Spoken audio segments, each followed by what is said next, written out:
Dudes, it's Gaz, and welcome back to another Warframe video. So we just got our first hotfix of 2025 in Warframe, update 38.0.6. We'll be covering that today. Within this hotfix is actually some pretty interesting changes. We've got some buffs to Ember and Frost, as well as a nerf to Sevagoth in Faceoff, which we'll definitely have some words to say about that when we get to that part of the coverage. But before we get into this stuff, make sure you're subbed this channel. We do daily Warframe video uploads on this channel. Everything from build videos, news videos, discussion videos, all that kind of stuff in the right place for Warframe content. And yeah, I will not be live today, but I'll be live tomorrow with Baro Katir, and we can grind that stuff out. Baro didn't have a new item last time, so maybe he'll have a new fancy item this time. Alright, so let's start with the coverage of this hotfix. Now, keep in mind that DE is not back in the office in full force yet. There's still some of the employees that are not back from the office, but they'll probably be back next week. And also, if you didn't watch my video from yesterday, there is a new dev stream on the 31st that they're covering the infested Coda Liches, so you'll want to watch that and get a free Umber Forma as well. Okay, so let's start with our patch notes here. So here we are with update 38.0.6, and it's about 5-minute old hotfix at this point. Let's start with these buffs first, because that's the stuff that's more fun to cover. So we've got Ember and Frost getting a buff. Ember and Frost passives now apply to their affinity range, instead of being a fixed range. So that is a big buff to Ember and Frost. So the way this used to work, I think it was like 20 meters before, every enemy that was on fire, for example for Ember, in 20 meters or whatever it was, would give you 5% power strength. Now it's affinity range, which is going to be a lot further. So showing how that works in mission or in the sim right now, they've already changed the UI to appropriately reflect this. So increased ability range, affinity range will give you power strength depending on how many procs you get. Reminder that if you're using the Vazarin focus tree, you can actually extend your affinity range with one of these abilities. Not sure which one it is. Yeah, Mending Unity gives you increased affinity range. Not going to really matter because I believe this passive is capping out. But yeah, pretty good. So I can only summon in 20 enemies in the sim right now. So let's just go ahead and see. So I summoned in 20 enemies, and I throw out my Fire Blast. As you see right there, they're all on fire. I get 100% increased power strength. Really easy. I've got a new Ember build video coming out probably the next week involving some of the augment changes. But yeah, just a quick, preview of that. You can do some really crazy stuff with Ember with melee influence with the new augment changes. So yeah, easy power strength on Ember. It might not be capped out. I mean, I can only summon in 20 enemies here, so I can only get 100% strength here. But yeah, I think it does go above 100, but you have to have more than 20 enemies on fire, technically, to see that. But yeah, pretty good stuff for Ember. Now on Frost, it's not going to be power strength, but it's still going to be pretty good for Frost. So as far as what Frost passive does, well, first, the cold status effects last longer, but Frost also gains 50 armor for every enemy affected by cold within affinity range. So again, you could use Vazarin for that if you want to. There's also these consumable items from Cetus that extend your affinity range, but not that important of a thing, honestly. Yeah, they're consumable items you can increase your range with, or your affinity range with. So just doing the same exact thing. We should get like, where did they show that stuff? So I get 1,000 extra armor with Frost, as long as they're within affinity range and they're frozen, or at least cold proc. So pretty good stuff there. But yeah, that's going to be more impactful for your bubbles. Remember, your bubble health does scale off of your armor, so you can maybe stack up your bubble quite nicely with that. I believe your Overguard also is going to scale with something involving armor too, but I think that might be the enemy's armor you attacked that had that's giving you the Overguard. So either way, some nice little buffs to Frost and Ember. It will make it less annoying, and also we can get some pretty long range abilities with Frost and Ember. So with this one 28-meter range, that's going to be you're going to always be getting your full armor effect from that now going forward. So a nice buff to Frost and Ember, although it's not going to be like giving them actually more power. It's more of a quality of life buff. Disable the Atoma cycle in all Warframe quests, excluding the Hex quest. So you cannot use the bikes of the quest anymore besides the Hex quest. It will quest at a max break if you're on the wheels. Okay, important update. Updated Arcane Camisado's description to indicate the buff only applies with next ability cast, then resets. Yikes. Okay, so if you don't know what Arcane Camisado is, it is actually the arcane that I refuse to run on Necros because it would make your game 1 FPS before this hotfix. So apparently, it's only supposed to work on one ability cast after it stacks up. So that's a little bit unfortunate. Let's just go ahead and take a look at that right now. The current version is. How do you spell it again? I just searched summon. There we go. Arcane Camisado. So, attacks from summoned minions increase ability strength by 6% up to 60% on the next ability cast.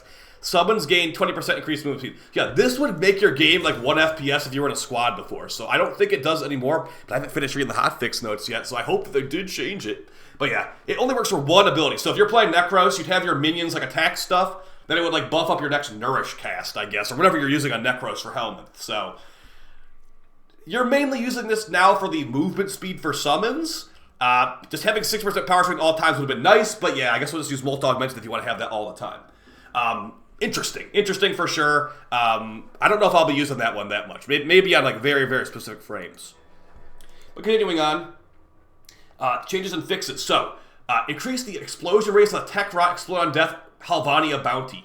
This is like the most free bounty modifier. If you ever see Tech Rock Explode on Death bounty modifier, it's basically there's no modifier in the bounty. There's one that's like, get 8 mercy kills. You know, get 50 kills while you're on high ground, and you got this one. The enemies explode on death. Like, it's so free. So honestly, they should make this. They should increase the amount this one spawns in as well, because I do not want to have to do 8 mercy kills my exterminate mission. But yeah, so it's gonna explode a little bit better, I guess. It's still a free modifier, honestly. Once you completed all months of 1999 calendar season, the sidebar on the calendar screen will now indicate how long until the next season. Indicate how long until the next season. Okay. Fixed agreed to data proto frame while at best friends rank, resulting in your chemistry rank not changing and the related mechanics not triggering. So people have been saying this in my chat a lot, like, we started dating the proto frame and their best friends rank, and now it won't progress. They hopefully have fixed this, what it looks like right here.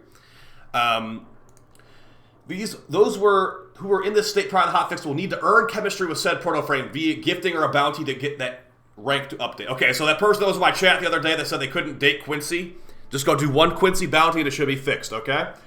Also fix the same issue of breaking up with the proto frame. Okay, so we'll see about that on the next reset. Now here we go, okay. Fixed face-off assassination targets not being flagged as VIP units, meaning they were able to be trivialized by various Warframe abilities. So I have not played Steel Path Face-Off today, but I'll let you know right now, this nerfed Sevagoth in Face-Off, and it does not address the actual reason we were using Sevagoth to one-shot these Babaus.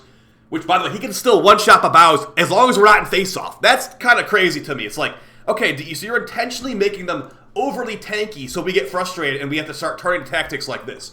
To me, I think that they should have made the Babaus not Eximus. They should have made the Babaus something. Like they're just going to be overly tanky now, and we were using Sevagoth because it was just a massive pain in the butt. We don't want to melee an enemy for like 3 minutes straight, wherever it ends up being. And not to mention, if you don't have silence on your team, those Babao Eximus, if they're a leech Eximus, will heal to full health. So you just melee at Babao for 3 minutes straight, and then it heals back to full. How is that like an actual like thing that we're doing in this current update, right? It's confusing and weird to me. So let's see if I can actually die here. Not that I should not be able to die in these missions because these guys are just not very strong. Okay, look, we got a leech Babao Eximus right away, so he can actually heal to full very easily. So let's break his overguard here. Okay, can he actually kill me? Let's see. Because you'll see, you can actually kill the normal Babao Eximus with Sevagoth, but you can't kill the face-off ones because they decided to just make those ones overly annoying. So the Babao you fight in face-off is a different Babao than that one. So keep that in mind. That they decide they're like, okay, no Sevagoth in face-off. If you're fighting normal in a Babao in a normal mission, you can actually just do it as normal. So you need to break their overguard to make it work. But yeah. So they decided to nerf Sevagoth, guys. So what is going to be the new face-off meta now that Sevagoth got nerfed? And do you decide they want to make the enemies overly tanky in face-off? I would say that your team now, it's not even a question. You must have silence on somebody. Also, unequip Sevagoth right now. Sevagoth is not useful there anymore. So I'm going to probably switch to Garuda personally. I might go with like a silenced Garuda build or stick with Nourished Garuda. But the big thing is that you have to have silence because if you don't, like you just saw right there, the Babao Eximus is going to drop a lifesteal puddle on the ground. And if anyone steps in that puddle, or if your dog's in that puddle, the Babao will heal to full. So you need to use silence so it makes enemy access abilities not happen, okay? Unfortunately, that's what DE is making us do now. So now it's a silence required, like 3-minute melee slog. So if they make some more changes to face-off, because remember too, they did not change the rep at all. It's still only 3k rep per win. So you have to still win 11 games, and it's even slower than before. So I'm not saying this killed Faceoff. I think Faceoff was already kind of just dead because no one wants to play it. Like, on stream, if you queue for Faceoff like past 8 o'clock at night, there is like hardly anybody in there, especially for Steel Path. So they need to do something, or it's just it's already withering away. It's gonna just like instantly fall off and just disappear. So maybe that, if you watch my Faceoff feedback video, DE, you know, Faceoff bounties, Faceoff, you know, weekly completion stuff, something, because right now it was a good idea that it worked pretty well. But, yeah, there's just issues of it that make it really unfun for a lot of players. And even for me, I like to grind Steel Path, you know, tanky enemies. Even is just annoying. It's just not even fun. Like, we have a guy that's meleeing for 3 minutes, he heals back to full, we don't have silence. Like, what? Like, oh, you drop silence for 1 second. He's healed back to full. There you go, you just lose. It's really not cool. So, make them non-Eximus, in my opinion. Fix, place, and decoration in the background, not kind of the Nightwave stuff. Okay, who cares about that? Okay, here's the big one. Fixed Eximus spawning at an increased rate in the Origin system. If you have played any longer missions in like the last, you know, week or two, you might have noticed that this massively. It's like, for example, we were running Zaramon Exterminate bounties. I had a room in a Zaramon Exterminate bounty where I got 16 Riven Slivers, and it was a small room. We were like running Exterminate. So the Eximus spawn rate was ridiculous last week. They have fixed it. Now, it's supposed to be increased on the 1999 missions, but in normal missions, it was not supposed to be like that. So, yeah, I'm telling you, like, we were doing a Void Cascade the other day, too. We did, like, a 4-hour Void Cascade for that Revenant video. It was like every 3 enemies was an Eximus. I'm not even kidding. Like, you would have an Eximus next to an Eximus running towards the objective. It was really... It was hard to see, honestly. There was just so much stuff on the screen, so many Riven Slivers that you can't even turn in because they're so bottlenecked. So, yeah, they've changed that. It was kind of funny, but it also was not intended. So, there you go. Last couple of changes here. You got the fixed a performance issue with the Arcane Camisado. That's the arcade I was telling you about with Necros that would make your game 1 FPS. I hope they fixed it. I was afraid to use that arcade because I used it on stream once, and like I was stunned. I was about to close the game because it was so bad. Fixed companions not dying after triggering Sacrifice, Martyr, Symbiosis. They had Overguard. That's a cheese. Fixed 709's Neutralizer Sniper Exalted, not being affected by many sources of power strength, like Precision Intensify, Energy Conversion, etc. They've had a lot of things not working on 709 power strength-wise, it seems like. Fixed bonus and visibility from 709's evade not properly applying to clients, so you actually hopefully work properly as a client.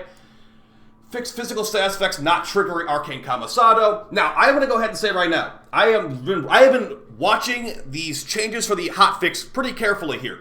And what you know has not changed, and it's actually something that a lot of people have been calling out, a probably unintended nerf to DOTs in Warframe 1999.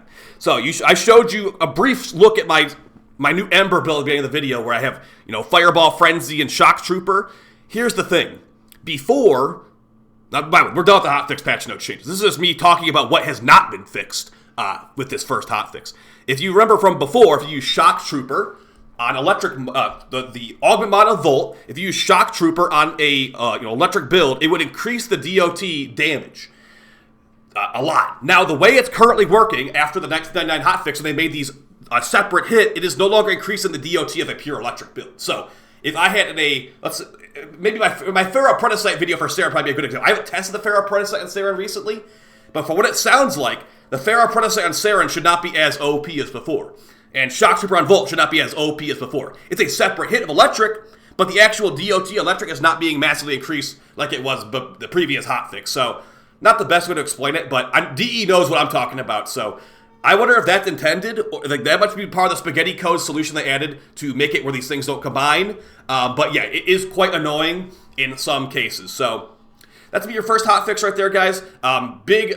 Big nerf to Sevagoth and Faceoff. Faceoff is definitely more of a slog than ever now. Bust Ember and Frost, which are pretty nice, and some quality of life, some bug fixes and the quality of life stuff for the game. So I'll see you tomorrow with Borrow. We got a new Prime Resurgence thing today as well. I could maybe cover that tomorrow as well. But yeah, I will see you guys in the next video. Let me know how you feel about this hotfix down below. I know that like not everybody likes Faceoff. I like Faceoff, but yeah. Not a lot of people are playing Faceoff, so I definitely know you guys don't like it that much. So, what would you do to fix Faceoff? Would you just remove it? Would you add new maps? Would you add those bounties I talked about? Would you make it, maybe less build intensive, where like the Mobaos are not overtuned like they are? Let me know in the comments down below. But I will see you guys very soon. I appreciate your support. Stay easy. Peace.